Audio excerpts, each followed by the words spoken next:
À la frontière avec la Biélorussie, les soldats ukrainiens utilisent depuis plusieurs mois des drones pour surveiller toute offensive potentielle.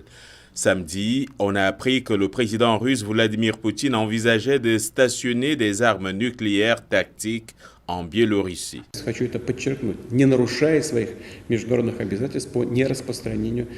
Je voudrais insister sur ce point, sans violer nos obligations internationales en matière de non-prolifération des armes nucléaires. Le 3 avril, nous allons former des équipes. Et le 1er juillet, nous achèverons la construction d'un entrepôt spécial pour ces armes tactiques sur le territoire biélorusse. L'annonce de M. Poutine est intervenue après que la Grande-Bretagne a confirmé qu'elle fournirait à l'Ukraine des obus performants contenant de l'uranium appauvri. Igor Kirillov, chef de la force de protection radiologique, chimique et biologique de l'armée russe, a mis en garde contre les possibles risques.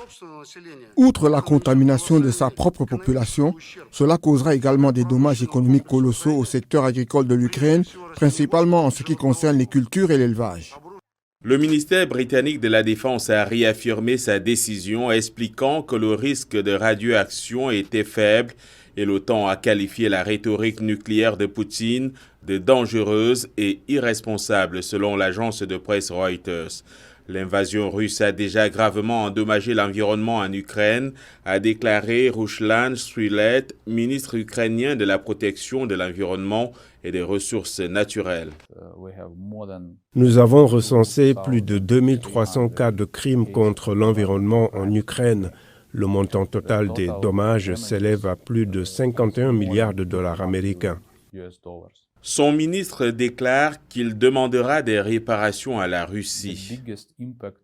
L'impact le plus important est la pollution de l'air. Plus d'un tiers des forêts ukrainiennes ont été détruites.